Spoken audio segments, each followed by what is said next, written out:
ഞാൻ റിട്ടയർ ആകുന്നതിന് മുമ്പ് നിങ്ങളുടെ മോനെ കൊണ്ട് യൂണിവേഴ്സിറ്റിയിൽ നിന്ന് ഒന്ന് പറയിപ്പിക്കണം.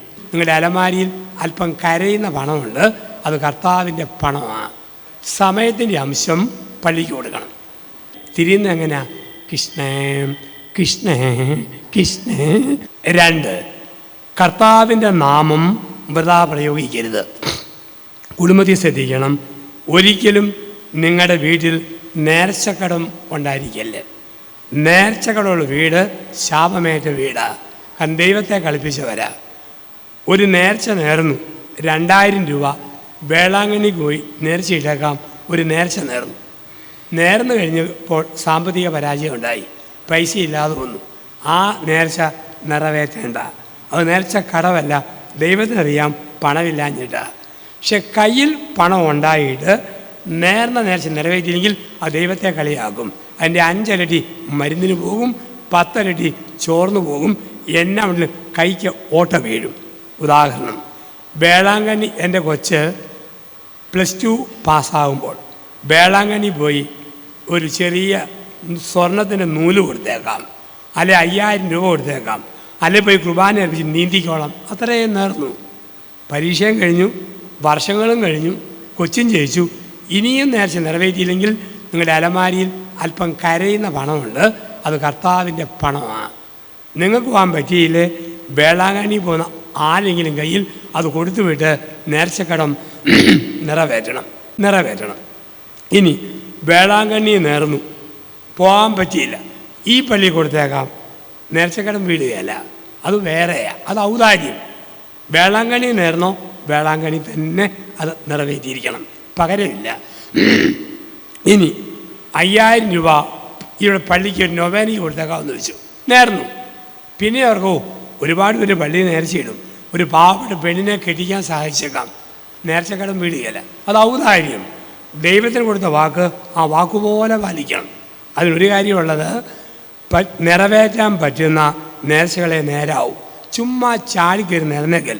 ചിലവർ എൻ്റെ അച്ചു പ്രശ്നം വന്നപ്പം നേർന്നു, പ്രശ്നം തീർന്നപ്പം അത് മറന്നും പോയി.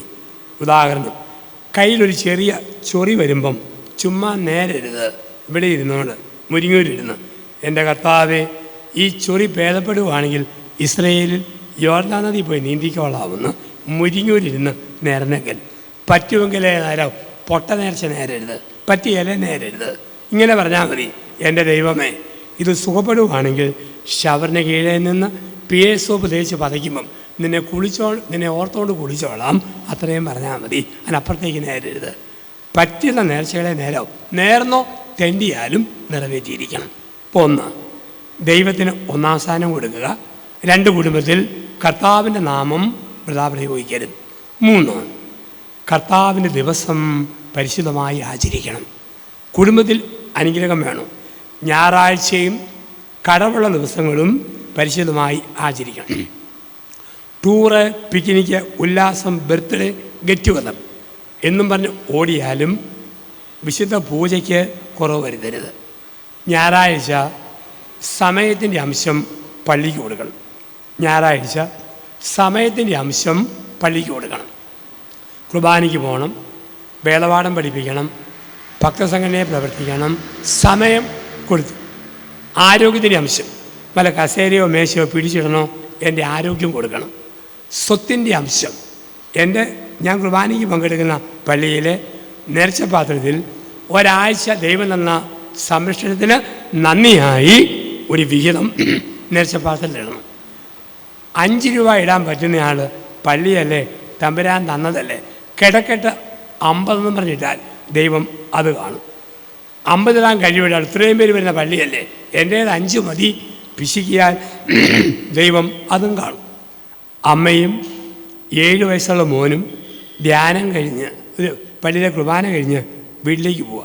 അമ്മ പറഞ്ഞ, മോനെ എന്നാ ഉണക്കപ്പള്ളിയാണ്, ഓർഗന് ശബ്ദമില്ല, ഫാനിന് കാറ്റില്ല, കസേരയ്ക്ക് ബലമില്ല, കുർബാനയ്ക്ക് ഭക്തിയില്ല, എന്നാ ഉണങ്ങിയ പള്ളിയാണ്. ഉടനെ മോൻ്റെ മറുപടി, എൻ്റെ അമ്മേ 5 രൂപയ്ക്ക് ഇതിലും കൂടുതൽ എവിടെ കിട്ടാനായിട്ട് കാണുന്നുണ്ട് അമ്മ ഇടുന്ന 5ൻ്റെ നോട്ട്. ഇപ്പോൾ നമ്മുടെ സ്വത്തിൻ്റെ അംശം, സമയത്തിൻ്റെ അംശം, ആരോഗ്യത്തിൻ്റെ അംശം പള്ളിക്ക് കൊടുക്കണം. കർത്താവിൻ്റെ ദിവസം, ഒപ്പം കർത്താവിൻ്റെ മണിക്കൂർ, നിങ്ങളുടെ പെരയ്ക്കകത്ത് അനുഗ്രഹം വേണോ? ദമ്പതികൾക്ക് കർത്താവിൻ്റെ മണിക്കൂർ വേണം. രാത്രി 7-നും 9-നും ഇടയിൽ കർത്താവിൻ്റെ മണിക്കൂർ. 9 കഴിഞ്ഞാൽ വല്ലാത്ത ഉറക്കം. 7-ന് മുമ്പ് ഒരുപാട് ജോലി. ഒരു 20 മിനിറ്റ് കുറയാതെയും 30 മിനിറ്റ് കൂടാതെയുള്ള സന്ധ്യാപ്രാർത്ഥന. അതാണ് കർത്താവിൻ്റെ മണിക്കൂർ. നിങ്ങൾ മുഖം നോക്കി മുടിയിരുന്ന കണ്ണാടിയിൽ ചോക്ക് കൊണ്ടോ പേന കൊണ്ടോ എഴുതി വെക്കണം, എൻ്റെ കർത്താവിന് വേണ്ടി ഒരു 10 മിനിറ്റ്. ഇടയ്ക്കിടയ്ക്ക് ഓർപ്പിക്കാൻ വേണ്ടിയാണ്. 10 മിനിറ്റ് കർത്താവിന് കൊടുത്തോ ഇല്ലയോ ഓർമ്മിക്കാൻ വേണ്ടിയാണ്. അപ്പം നമുക്ക് തമ്പുരാന് മുമ്പിൽ അങ്ങനെ സമയം വേണം. ഒരുപാട് വലിച്ചു വാരി പ്രാർത്ഥിക്കരുത്. പ്രാർത്ഥിക്കുന്നത് തെളിച്ച് പ്രാർത്ഥിക്കണം. കുറേ പ്രാർത്ഥിക്കുന്നതിൽ ഒരു വിലയില്ല, തമ്പുരാന് മുമ്പിൽ അർത്ഥമില്ല. ഉള്ളിൽ നിന്ന് വൃത്തിയായിട്ട് പ്രാർത്ഥിക്കുന്നതിലേ അർത്ഥമുള്ളൂ. ചില കുടുംബത്തിൽ എന്തെല്ലാം പ്രാർത്ഥനകൾ, നൊവേനകൾ, സകല വിശുദ്ധർ, വാഴ്ത്തപ്പെട്ടവർ, വീഴ്ത്തപ്പെട്ടവർ, വീഴാൻ തെന്നുന്നവർ, തെന്നിയിട്ട് പൊങ്ങിയവർ, ഈ ചപ്പുചാവറിന് ഒരു ആവശ്യമില്ല. ഉള്ളത് തെളിച്ച് ചെല്ലണം, ഇല്ലെങ്കിൽ ചെല്ലരുത്. 5 തെളിച്ച് ചെല്ലാൻ പറ്റുമോ ചെല്ലിക്കോളൂ, സ്പീഡിൽ ചെല്ലിയേക്കരുത്. ചെല്ലുന്നത് തെളിച്ച് വേണം. ചില വീട്ടിൽ പ്രാർത്ഥിക്കുമ്പോൾ ആദ്യം നല്ല വൃത്തിയായിട്ടാണ്, നന്മ നിറഞ്ഞ മറിയമേ നിനക്ക് സ്വസ്തി. ഒരു 5 കഴിയുമ്പോൾ സ്പീഡ് കൂടും, നനഞ്ഞ മറിയമേ നിനക്ക് സ്വസ്തി. ഒരു 10 കഴിയുമ്പോൾ ഹൈ സ്പീഡാണ്, മനമറിഞ്ഞ മറിയമേ നിനക്ക് സ്വസ്തി. ചില വീട്ടിൽ ലുത്തിനിയായും വരും ചെല്ലുന്ന കേട്ടാൽ തോന്നും. സായിപ്പും മാതാമയും കൂടിയാണ് പ്രാർത്ഥിക്കുക. ലുത്തിനിയുടെ മറുപടിയാണ്. തിരിയുന്ന എങ്ങനെയാ? കണ്ടീഷൻ കണ്ടീഷൻ കണ്ടീഷൻ, ഞങ്ങൾക്ക് വേണ്ടി അപേക്ഷിക്കണേ. ചില കുടുംബത്തിലെ പ്രാർത്ഥന കേട്ടാൽ തോന്നും ഹിന്ദുക്കളുടെ വീട്ടിലെ നാമജപമാണ്. ലുത്തിനിയുടെ മറുപടിയാണ്. തിരിയുന്ന എങ്ങനെയാ? കൃഷ്ണേ കൃഷ്ണേ കൃഷ്ണേ. പലപ്പോഴും പ്രായമുള്ള അമ്മച്ചിമാർ കുടുംബത്തിൽ ലുത്തിനിയ ചെല്ലും. ഈ അമ്മച്ചിമാർ ലുത്തിനിയ ചെല്ലുന്ന കേൾക്കാൻ ഒരു പ്രത്യേക ട്യൂണുണ്ട്. 100 കൂട്ടം പണിയും കഴിഞ്ഞ് നടുവിന് വേദനയായിട്ടാണ് അമ്മാമ്മ ഇരുന്ന് ലുത്തിനിയ ചെല്ലുക. അതാരെയും ഏൽപ്പിക്കത്തില്ല. ഒരു പ്രത്യേക ട്യൂണുമുണ്ട്. ആത്മജ്ഞാനപൂരപാത്രമേ വിമാനപാത്രമേ അദ്വരമാവിതരപാത്രമേ ദാവീന വോട്ടെ സ്നാലയമേ.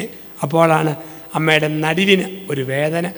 ഞങ്ങളുടെ ഞെളിവിൻ്റെ കാരണമേ ഞങ്ങൾക്ക് വേണ്ടി അപേക്ഷിക്കണേ. തെളിച്ച് പ്രാർത്ഥിക്കണം. അപ്പനും അമ്മയും എങ്ങനെ പ്രാർത്ഥിക്കുമോ അത് മക്കൾ കണ്ടുപഠിക്കും.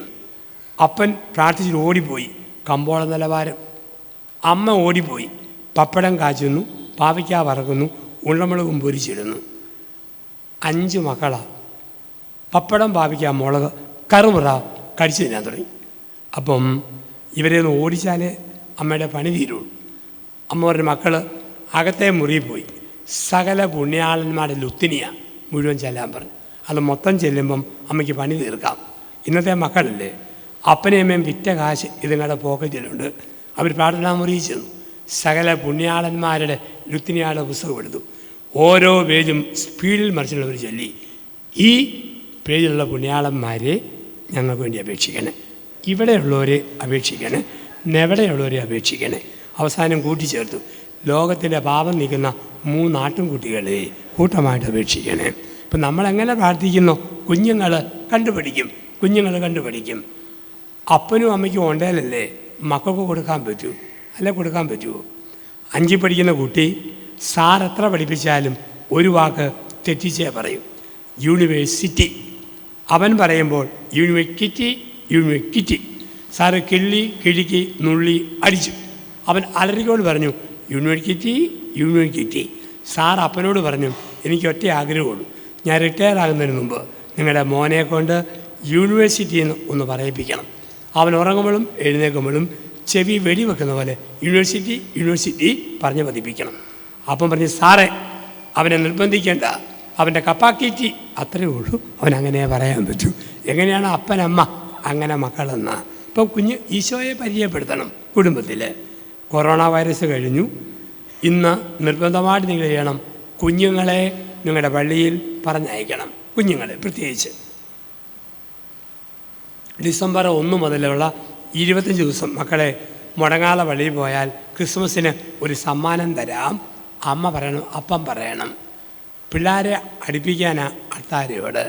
അല്ലെങ്കിൽ കൊറോണയ്ക്ക് ശേഷമുള്ള കുഞ്ഞുങ്ങൾ കുർബാനയിൽ നിന്നും പള്ളിയിൽ നിന്നും അകലും. അങ്ങനെ അകന്നാൽ കാരണന്മാരുടെ ബഹുമാനത്തിലും വട്ടപൂജയുമായിട്ട് മക്കൾ മാറും. നമ്മൾ പരിശീലിപ്പിക്കണം. ഒരമ്മ 5 വയസ്സുള്ള മോനെയും കൊണ്ട് പള്ളിയിൽ വന്നു. കൊറോണ വൈറസ് കഴിഞ്ഞ് മാസ്കൊക്കെ വെച്ച് മോൻ പള്ളിയുടെ വാതൊക്കെ വന്നു. അൾത്താരിലേക്ക് നോക്കിയിട്ട് അമ്മയെ കെട്ടിപ്പിടിച്ച് മോൻ പറയുക, അമ്മേ ബാഹുബലി, അമ്മേ ബാഹുബലി. കാരണം കൊറോണ കാലത്ത് അവൻ മുടങ്ങാതെ ഫോണിൽ കണ്ട ഒരു സിനിമയാണ് ബാഹുബലി. പള്ളി വന്നപ്പോൾ അൾത്താരയിൽ രൂപക്കൂടിൽ ഗീവറീസ് പുണ്യാളൻ കുതിരപ്പുറത്തിരിക്കുന്നു. അമ്മേ ബാഹുബലി. ഇത്രേ പരിചയമുള്ളൂ. ഇവിടെയാണ് തമ്പുരാനെ പരിചയപ്പെടുത്തണം കുഞ്ഞുങ്ങൾക്ക്. കർത്താവിൻ്റെ മണിക്കൂർ പരിശുദ്ധമായി ആചരിക്കണം. ചില കുടുംബത്തിലെ പ്രശ്നം ഈ സമയത്താണ് സീരിയൽ. ഒരു മനുഷ്യൻ പറഞ്ഞു, എൻ്റെ ഭാര്യ സീരിയൽ കാണാൻ വരുന്നത് വടക്കൻ വീരഗാഥനെ പോലെ തരക്കിട്ടവൽ കയറ്റി വിടുന്നത് സോപ്പ് പതച്ച് ദേഹം നനച്ച് ഒറ്റ വരവ. അതെന്താ? പരസ്യം വരുമ്പം വെള്ളമൊഴിക്കാൻ പോയാൽ മതിയല്ലോ, ഇത്രയും സമയം ലാഭിക്കാൻ വേണ്ടിയിട്ടാണ്. ഞാനിപ്പം വരുന്നത് ഉഴവൂരിൽ നിന്ന്. ഉഴവൂർ ഞങ്ങളുടെ നാട്ടിൽ ഒരു സ്ത്രീ, അവർക്ക് ഭയങ്കരമായ ആഗ്രഹം, വലിയ ആഘോഷം, ഒരു ദിവസം വൈകുന്നേരം കാണുക. 50ഓളം പിള്ളേർക്ക് ലഡു ജിലേബി 70 വയസ്സുള്ള ആൻറ്റി വിതരണം ചെയ്യും. ഇപ്പം ആൾക്കാർ ചോദിച്ചത് എന്താ? വിവാഹ വാർഷികമാണോ? അല്ല. ബർത്ത്ഡേ ആണോ? അല്ല. കുഞ്ഞുങ്ങളുടെ ജന്മദിനമാണോ? അല്ല. പിന്നെ ഈ ലഡു. ആൻറ്റിയുടെ മറുപടി, സീരിയലിൽ 1 വർഷമായി ഗർഭിണിയായിരുന്ന ശ്രീലക്ഷ്മി മിനിയാന്ന് പ്രസവിച്ചു. അതിൻ്റെ സന്തോഷത്തിനാണ് ഉഴവൂരിൽ ആൻറ്റിയുടെ ലഡു നാട്ടുകാർക്ക് കൊടുക്കുക. ഇവിടെയാണ് കർത്താവിൻ്റെ ദിവസവും കർത്താവിൻ്റെ മണിക്കൂറും പരിശുദ്ധമായി ആചരിക്കണം. ദമ്പതികൾ ശ്രദ്ധിക്കേണ്ട 4ാമത്തെ പ്രമാണം, മാതാപിതാക്കളെ ബഹുമാനിക്കണം. പ്രായമായ അപ്പനമ്മമാർക്ക് കൊടുക്കുന്ന ബഹുമാനം, മാതാപിതാക്കളെ ബഹുമാനിക്കണം. പ്രഭാഷകൻ 3-ാം അധ്യായം 24 മുതൽ വാക്യങ്ങൾ. നല്ല കാലത്തോളം ഈ ഭൂമിയിൽ നീ ജീവിക്കേണ്ടതിന് അപ്പനെ ബഹുമാനിക്കണം, അമ്മയെ സ്നേഹിക്കണം. മത്തായിയുടെ സുവിശേഷം 25:31 മുതൽ 46 വരെ. അന്ത്യവിധി. അന്ത്യവിധിയിൽ 5 ചോദ്യങ്ങൾ. ഞങ്ങൾ അച്ഛന്മാരുടെ അന്ത്യവിധി കത്തോലിക്ക പുരോഹിതൻ എന്ന രീതിയിൽ സഭയുമായുള്ള ബന്ധത്തിലാണ്. അന്ത്യവിധി ക്രിസ്തുവുമായുള്ള ബന്ധത്തിലാണ്. ക്രിസ്തുവിൻ്റെ രാജ്യത്വ തിരുനാളാണല്ലോ. ഈശോയുമായുള്ള ബന്ധത്തിലാണ് ഞങ്ങളുടെ അന്ത്യവിധി. നിങ്ങളുടെ അന്ത്യവിധി മക്കൾ മാതാപിതാക്കൾ ബന്ധത്തിൻ്റെ വെളിച്ചത്തിലാണ്. അതാണ് മത്തായി 25:31 മുതൽ 46 വരെ. അന്ത്യവിധിയിലെ 5 ചോദ്യങ്ങൾ ഇന്ന് കുടുംബവുമായി ബന്ധപ്പെട്ട് ചോദിക്കണം. ചെറുപ്പക്കാരായ ധാരാളം ദമ്പതിമാരുണ്ടല്ലോ, ചിന്തിക്കണം. 1, എനിക്ക് വിശന്നു, ദാഹിച്ചു, ഭക്ഷണം തന്നോ, പാനീയം തന്നോ? അയ്യോ, തർമ്മക്കാർക്ക്, ആകാശപ്പറവുകൾക്ക്, വൃദ്ധമന്ദിരത്തിൽ, അനാഥശാലയിൽ അപ്പൻ്റെ ചരമം അമ്മയുടെ ചരമത്തിന് ഭക്ഷണം കൊടുത്തു. തമ്പുരാൻ പറയും അതിന് വലിയ വിലയൊന്നുമില്ല. ആ കാർന്നോന്മാർ ജീവിച്ചിരുന്ന കാലത്ത് അടുത്ത് ചെന്ന് വർത്താനം പറഞ്ഞോ, ആവശ്യമുള്ളത് കൊടുത്തോ, സംസാരിക്കാൻ സമയം കിട്ടും. അല്ലാണ്ട് മരിച്ചു കഴിഞ്ഞ് വലിയ റീത്തും പരസ്യമൊക്കെ ചുമ്മാ ദൈവത്തെ വഞ്ചിക്കുന്നവരാ ചെയ്യുക. ഒരേ നിലമുള്ള സാരിയും ബ്ലൗസും ഇട്ട് അപ്പൻ്റെ അമ്മയെ ശവത്തെ നോക്കി കരയുക. ഈ കരയുന്ന ശവത്തേക്കാൾ ഭേദം ജീവിച്ച കാലത്ത് അപ്പനെ അമ്മയെ നോക്കുന്നതാണ്. അല്ലാണ്ട് മരിച്ചു കഴിഞ്ഞ് വണ്ടിച്ചക്രം ഉരുട്ടി നെഞ്ചത്ത് വെക്കുന്നതല്ല. പ്രായമായ അപ്പനുണ്ടോ അമ്മയുണ്ടോ അവർക്ക് കൊടുക്കുന്ന കരുതൽ. ഒരമ്മ പറഞ്ഞ, അച്ഛാ എനിക്ക് 3 ആമക്കളാണ്, 2 പേര് ഈ 2 പോളിസ്റ്റർ സാരി മേടിച്ചു തന്നു. ഇളയവൻ ബാങ്കിലെ അറ്റൻഡറാണ്. അവൻ്റെ കൈ കൊണ്ട് റേഷൻ തുണി കൊണ്ട് ഒരു സാരി മേടിച്ച് കിട്ടിയിട്ട് മരിച്ചാൽ മതി എന്നാണ്. ഇല്ലാഞ്ഞിട്ടല്ല, ഒരു പ്രായത്തിൻ്റെ കൊതിയാണ്. എനിക്ക് വിശന്നു, ദാഹിച്ചു, സ്നേഹത്തിൻ്റെ ഭക്ഷണം കൊടുത്തോ, സ്നേഹത്തിൻ്റെ പാനീയം കൊടുത്തോ. 2, ഞാൻ രോഗിയായിരുന്നു, നിന്നെ ആശ്വസിപ്പിച്ചോ. കാരണവന്മാർ രോഗമായിട്ട് പുറത്തു പോകാൻ മേലാതെ വീട്ടിൽ കട്ടിലേ കിടപ്പുണ്ടോ? പ്രത്യേക കരുതൽ, പ്രത്യേക കരുതൽ. എൻ്റെ അപ്പൻ്റെ കണ്ണ് കാണുകയെന്ന് പറഞ്ഞ് കളിപ്പിച്ച് മാറി നടക്കുകയല്ല, അപ്പന് തൊടാവുന്ന ദൂരത്തിൽ ഇരുന്ന് കൊടുക്കണം. അമ്മയുടെ ചെവി കേൾക്കാൻ മിണ്ടാതെ പോകുമല്ല, തൊണ്ട പൊട്ടുന്ന പോലെ ഞാനോ എൻ്റെ മക്കളെ കൊണ്ടോ ആ അമ്മയോട് വർത്താനം പറയിപ്പിക്കണം. അതാണ് പുണ്യം. നിങ്ങളുടെ മക്കളുടെ അനുഗ്രഹം എന്ന് പറയുക. ഒന്നുമില്ലേ, മൂളി കേട്ടോണം. കാരണവന്മാർക്ക് ഏറ്റവും ഇഷ്ടമാണ് മക്കൾ മൂളുന്നത്, മക്കൾ മൂളി കേൾക്കുന്നത്. നീ കേൾക്കുന്നുണ്ടോടാ, നീ കേൾക്കുന്നുണ്ടോടി, പിന്നെ എന്നാ മൂളാത്തത്? ചില മക്കൾ മൂളുന്ന കേട്ടാലോ പൊമരേനിയും പറ്റി കുരയ്ക്കുന്ന പോലെ ചില മക്കളുടെ മൂളൽ. യാ യാ യാ യാ യാ യാ യാ ഓ യാ. ഒരു മകൻ ജർമ്മനിയിൽ നിന്ന് വന്നു, 3 വർഷം കൂടി. 80 വയസ്സിൽ അമ്മ പറഞ്ഞു, മോനെ പിത്തം കഫം ചുമ കൊര, അമ്മയ്ക്ക് വല്ലാത്ത ക്ഷീണം. അമ്മ യാ എമ്മതാമ്മ അങ്ങനെയൊക്കെ അമ്മയ്ക്ക് ചൊറിഞ്ഞു കയറുക. അമ്മ പറഞ്ഞു കാച്ചിയെണ്ണ കുഴമ്പ് ഗുളിക മരുന്ന് മാസം 1500 രൂപ. അക്കൗണ്ടിൽ ഇടുന്നുണ്ടല്ലോ, പിന്നെയും അമ്മയ്ക്കൊരു ഞെക്ക് കൊടുക്കാനാണ് തോന്നിയത്. അമ്മ പറഞ്ഞു മോനെ അതൊക്കെ പോട്ടെ, അമ്മയുടെ പഴയ മുണ്ടും ചട്ടയും കവണിയും കഴിഞ്ഞ ആഴ്ച ഒരു എലി വെട്ടി. റിയലി ഒന്നല്ല മോനെ, പഴയ പെരേലിയാണ് അത് വെട്ടി ദൂരെ കളഞ്ഞത്. അടുത്തിരിക്കണം, മിണ്ടണം, വർത്താനം പറയണം. ഞാൻ രോഗിയായിരുന്നു, നിന്നെ ആശ്വസിപ്പിച്ചോ. പ്രായമായ അപ്പനും അമ്മയ്ക്കും കൊടുക്കുന്ന ശ്രദ്ധ. 3, ഞാൻ പരദേശിയായിരുന്നു, നീ എനിക്ക് പാർപ്പിടം തന്നു. ആരാ പരദേശി? ജാർഖണ്ഡ്, ബംഗാളി, ബീഹാറിയിലൊക്കെ നടപ്പുണ്ട്. ആ പരദേശിയല്ല. നമുക്ക് ഇന്നാണെങ്കിൽ ഇപ്പം പരദേശികളുടെ ഭാഷ നമ്മളും പഠിച്ചേ പറ്റൂ. ഒഴിവൂരിലൊക്കെ റിട്ടയേർഡ് മാഷുമാർ പ്രായമുള്ള അമ്മച്ചിമാർക്ക് ഹിന്ദിയിൽ ട്യൂഷൻ എടുക്കുകയാണ്. കാരണം ഒറീസ, ബംഗാളി, ജാർഖണ്ഡി ബീഹാറുകാരിയോട് ഹിന്ദിയിൽ എന്തെങ്കിലും പറയണ്ടേ. ഇപ്പോൾ റിട്ടയേർഡ് ഹിന്ദി മാഷുമാർ അമ്മച്ചിമാർക്ക് ട്യൂഷൻ. അപ്പം അവർ പഠിപ്പിച്ചു, അമ്മച്ചി മേം ആദ്യം വന്നാൽ അവസാനം എന്നാ വെക്കും ഹും പേര് പറ. മേരാ നാം മറിയാമ്മ ഹും. തും വന്നാൽ എന്നാ വെക്കും ഹോ. തും കോൻ ഹോ, മേം മറിയാമ്മ ഹും. ഇപ്പം മേം വന്നാൽ ഹും, തും വന്നാൽ ഹോ. അങ്ങനെ ആപ്പ് വന്നാൽ എന്നാ വെക്കും. അവർ പറഞ്ഞു സാറന്മാരെ ഞങ്ങളും അതുപോലെ തിരിച്ചു വെക്കും. ഇന്ന് ഹിന്ദിയുടെ കാലം. അപ്പോൾ നമുക്ക് തോന്നും പരദേശി എന്ന് പറയുമ്പോൾ ഹിന്ദിക്കാരൻ അല്ല. എൻ്റെ ഹൃദയത്തിൽ പാർപ്പിടമില്ലെങ്കിൽ പരദേശി. മോൻ കെട്ടിവന്ന പെണ്ണിന് ഭർത്താവിൻ്റെ അമ്മയ്ക്ക് അവിടെ മനസ്സിൽ സ്ഥാനമില്ലെങ്കിൽ അമ്മായിയമ്മ അവൾക്ക് പരദേശി. ഒരു മോൻ കെട്ടിക്കൊണ്ടുവന്ന മോളോട് സ്വന്തം മോളെ പോലെ കാണാൻ ഭർത്താവിൻ്റെ അമ്മയ്ക്കും അപ്പനും പറ്റിയില്ലെങ്കിൽ ആ മരുമകൾ പരദേശി. ഒരിക്കലും മക്കൾ പരദേശികളാകരുത്. അങ്കമാലി, കൊരട്ടി, കറുകുറ്റി ഈ ഭാഗത്ത് വരുമ്പോൾ മിക്ക വീടിൻ്റെയും മുറ്റത്ത് ഒരു മാവ് കാണാം. പലർക്കും മാവുണ്ട്. ഈ മാവ് മുറ്റത്ത് നിൽക്കുമ്പം മാവിൻ്റെ വില ആർക്കും അറിയത്തില്ല. പക്ഷെ ഒരു കാറ്റത്ത് മാവ് മൂടെ ഒടിഞ്ഞു പോയപ്പോഴാണ് മാവ് തടഞ്ഞ ചൂട് എത്ര വലുത്, മാവ് മറിച്ച ആകാശം എത്ര വലുത്, മാവ് ശുദ്ധീകരിച്ച വായു എത്ര വലുത്. അത് മനസ്സിലായത് മാവ് ഒടിഞ്ഞപ്പോഴാണ്. ഇതുപോലെ നിങ്ങളുടെ അപ്പനമ്മ വീട്ടിലെ മാവ അവർ മറച്ചു പിടിക്കുന്ന ഒരു ആകാശമുണ്ട്. രണ്ടുപേരും മരിക്കുമ്പോൾ അറിയുക അവർ സൃഷ്ടിക്കുന്ന ശൂന്യത. രണ്ടുപേരും മരിച്ച പിന്നെ വീട് മാറി. അനിയൻ്റെ വീട്, ജ്യേഷ്ഠൻ്റെ വീട്, പെങ്ങളുടെ വീട്. രണ്ടുപേരും ഉണ്ടോ എൻ്റെ വീട്. ഇപ്പം മാതാപിതാക്കൾ ഒരിക്കലും പരദേശികളാകരുത്, ഹൃദയത്തിൽ സ്ഥാനം കൊടുക്കണം. 4, ഞാൻ നഗ്നനായിരുന്നു, നീ എന്നെ ഉടുപ്പിച്ചോ. എന്താ നഗ്നത? നാണം കണ്ട അവസ്ഥ. മോൻ പെണ്ണ് കെട്ടി കഴിയുമ്പോൾ അമ്മയ്ക്ക് തോന്നരുത് അടുക്കളയിൽ നിന്ന് ഔട്ട്, പുതിയ ആൾ മൊത്തം ചാർജ്. അപ്പന് തോന്നല് 10 രൂപ വേണേ, ഇനി മോൻ്റെ ഔദാര്യം വേണം. അതൊരിക്കലും വരുത്. കാരണന്മാർക്ക് തോന്നല് വീട്ടിൽ ഞങ്ങൾ നാണം കെട്ടവരാ, ബലയില്ലാത്തവരാ. അത് ആണുങ്ങളുടെ കഴിവാണ്.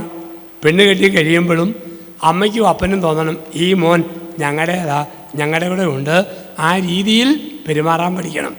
ചില ആണുങ്ങളും മറ്റും കെട്ടിക്കഴിയുമ്പം ആദ്യ ടെൻഷനെല്ലാം മറന്നു. ചില കെട്ടിയവന്മാർ ഭാര്യയും കൊണ്ട് പോകുന്ന കണ്ടാൽ തോന്നും തിരുനാളിന് തോരണം കെട്ടി അലങ്കരിക്കാൻ കൊടിമരവും കൊണ്ട് പോകണവരാണ്. ലോകത്തൊരു പെണ്ണുങ്ങൾക്കും ഇല്ലാത്ത ഏതാണ്ടൊക്കെ എക്സ്ട്രാ അവയവങ്ങൾ അവർക്ക് മാത്രമേ ഉള്ളൂ. ഇനി പൊട്ടന്മാർ കിട്ടിയാൽ പിന്നെ അങ്ങനെയുണ്ട്.